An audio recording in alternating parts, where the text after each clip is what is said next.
morning everyone, this is me Mudita and once again welcome back to your own channel. So students, ये हमारा science की worksheet 46 है class 10 15 of December के लिए है।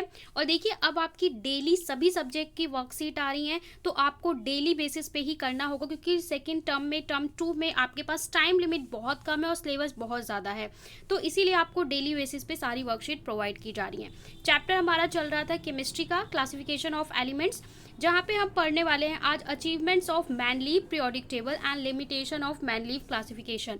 Worksheet 44 में मैंने आपको कराया था कि न्यूलैंड्स के क्या लॉ थे और जो डॉबरेन थे किस किस ने एलिमेंट्स को क्लासिफाई किया था। तो यहाँ पे हम पढ़ने वाले हैं मैनलीव के बारे में। मैनलीव ने बहुत अच्छे से अरेंजमेंट किया था एलिमेंट्स का। सो यहाँ पे दिया हुआ है कि इन्होंने क्या किया था और इनकी क्या लिमिटेशंस थी। Mendeleev arrange 63 element known at that time in periodic table.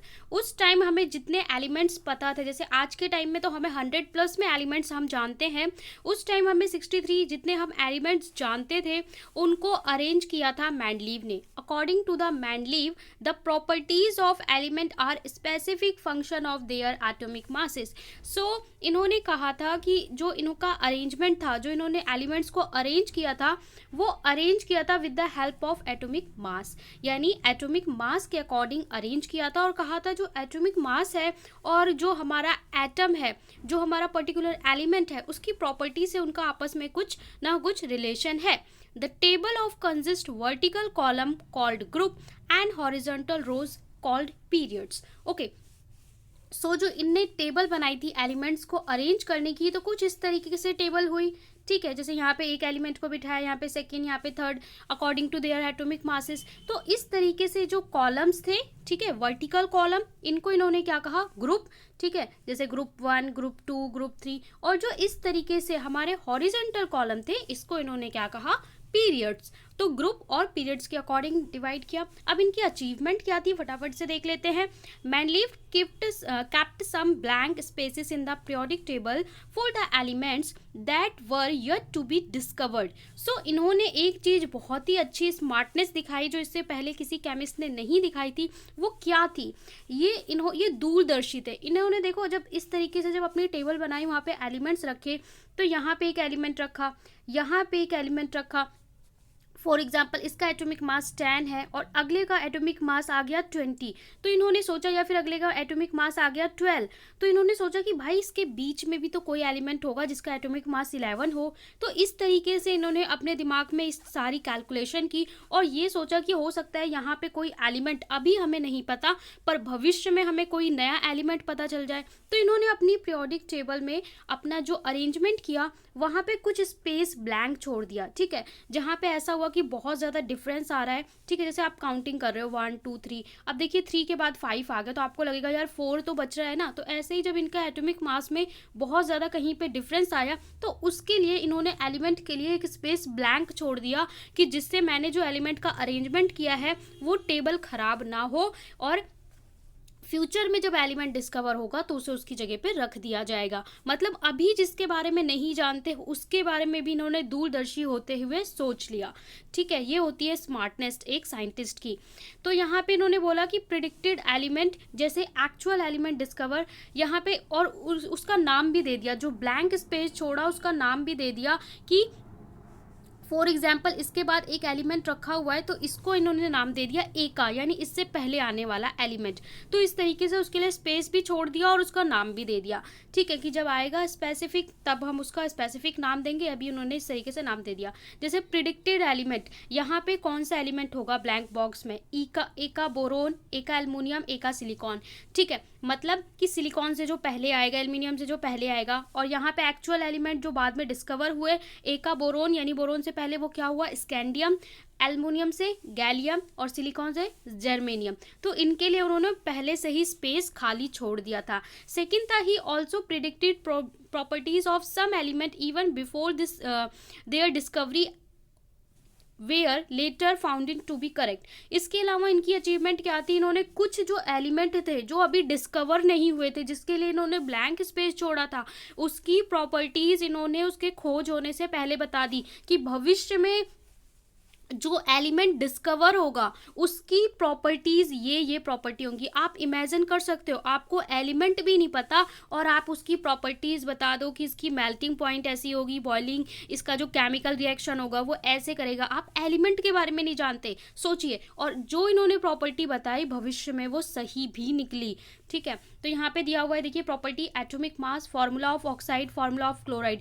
उन्होंने बताया कि जो एटॉमिक मास होगा वो इस तरीके से होगा। इसके अलावा फॉर्मूला ऑफ ऑक्साइड्स बताए कि जब वो ऑक्साइड के साथ फॉर्मूला बनाएगा तो E2O3, ई की जगह पे जो भी एलिमेंट है वो रखा जाएगा। बिल्कुल सही निकला। इसके अलावा इन्होंने बताया कि जब ये क्लोरीन के साथ क्लोराइड्स बनाएंगे तो कुछ इस तरीके का फॉर्मूला फॉर्मेशन होगा कि ECl3, यहाँ पे 3 आएगा। ठीक है, तो ये भी बाद में सही ही निकला। थर्ड वन था Mendeleev periodic table could accommodate noble gas when they were discover without distributing the existence. Okay, Mendeleev took the formula of oxide and hydride form by the element as their basic properties of element of their classification of periodic table. So यहाँ पे इन्होंने oxide और hydrides के बारे में बताया। तो ये तो हो गए, ये तो सारी चीजें हो गई हमारी इनकी अचीवमेंट्स की, इन्होंने क्या चीज़ें डिफरेंट की थी दूसरों से।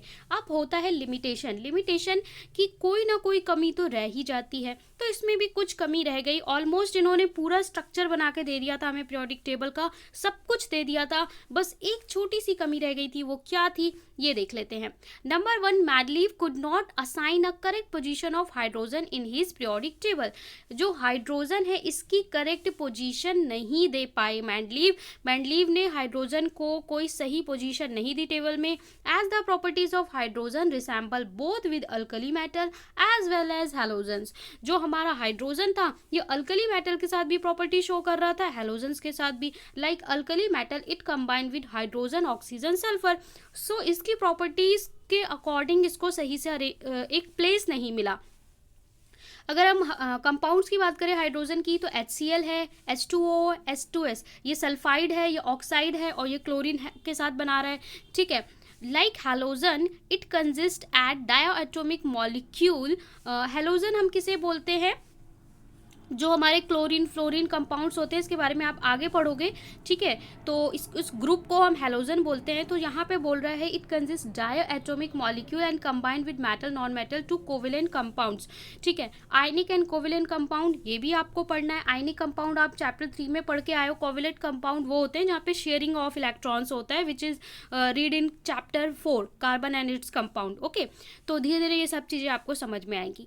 The isotope of the same element will be given different position if atomic number is taken basic which is disturb symmetry of the periodic table। इसके अलावा जो आइसोटोप थे, आइसोटोप मतलब same atomic number and different atomic mass, ये भी disturb कर रहे थे पीरियोडिक टेबल की सिमेट्री को। The atomic mass do not increase in regular manner. साथ में जो एटॉमिक मास था वो कंटिन्यूसली इंक्रीज नहीं कर रहा था। जैसे हम काउंटिंग करते हैं तो 1 2, जैसे एटॉमिक नंबर की बात करते हैं तो वो एक एक बढ़ता है, लेकिन एटॉमिक मास में गैप्स आ रहे थे, तो ये चीज़ भी थोड़ी सी डिस्टर्ब करने वाली थी। So it was not possible to predict how many elements could be discover between 2 elements. तो ये मुश्किल था आइडेंटिफाई करना कि 2 एलिमेंट्स के बीच में आगे भविष्य में कितने एलिमेंट्स आ सकते हैं, 1 एलिमेंट, 2 3, क्योंकि हम एटॉमिक मास की बात कर रहे हैं।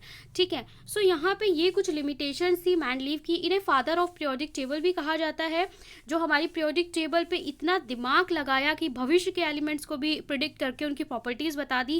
दैट्स व्हाई इन्हें फादर ऑफ पीरियोडिक टेबल भी कहा जाता है। आपसे क्वेश्चन पूछ सकता है who is the father of periodic table. Okay, अब आज आपके लिए क्वेश्चंस दे रखे हैं, who is known as the father of periodic table, which important properties did use to classify।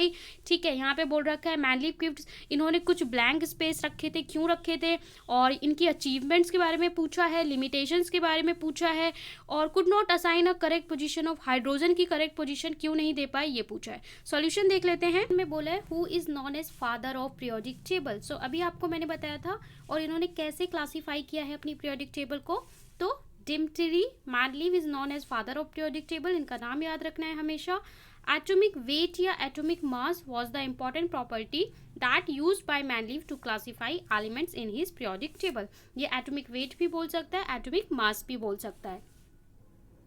Second में बोला है कि Mendeleev kept some blank spaces in periodic table for element that were yet to be discover.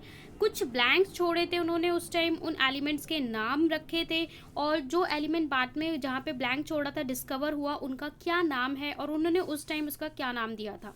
So मैनलीव has name the अनडिस्कवर element, जो discover नहीं हुए थे उसे क्या नाम दिया था, एका बोरोन, एका लगा दिया था, ठीक है। जिस एलिमेंट से पहले था उसे एका लगा दिया था, एका अल्मोनियम, एका मैग्नीज, एका सिलिकॉन, और जब ये डिस्कवर हुए तो इनका नाम हुआ, these element was later name as eka boron as scandium, ठीक है, eka aluminium as gallium, eka magnesium as technetium और एका सिलिकॉन एज जर्मेनियम।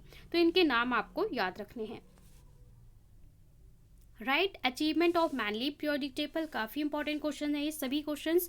क्या क्या अचीवमेंट थी, it was the first table in symmetric order, पहली बार किसी ने जितने भी एलिमेंट उस टाइम नोन में थे सभी को सिस्टमैटिक ऑर्डर में अरेंज किया था, ठीक है। उस समय 63 एलिमेंट्स थे तो उन्होंने बहुत ही अच्छे से अरेंज किया था।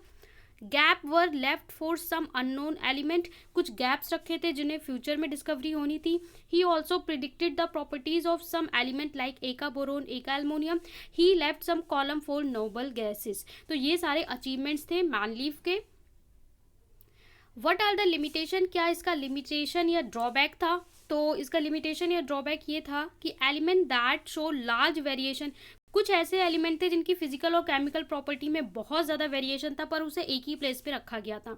सेकंड वन की Mendeleev could not fit hydrogen at the particular place, hydrogen को वो सही प्लेस पे नहीं रख पाए, और बाद में जब मॉडर्न पीरियोडिक टेबल आती है तो हाइड्रोजन को फर्स्ट पोजीशन पे रखा जाता है इसीलिए, ठीक है। तो ये हो गया क्वेश्चन नंबर 4। लास्ट क्वेश्चन में आपसे बोला है कि Mendeleev could not assign a correct position, वही बात है, करेक्ट पोजिशन क्यों नहीं दे पाए थे हाइड्रोजन को।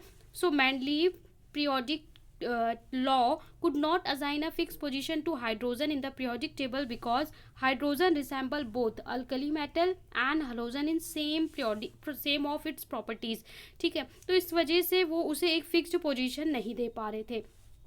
सो ये थे आज के सारे क्वेश्चन। आई होप आपको वर्कशीट समझ में आ गई हो। वीडियो को लाइक करें, शेयर करें और चैनल को सब्सक्राइब करके बेल आइकन प्रेस करना ना भूलें।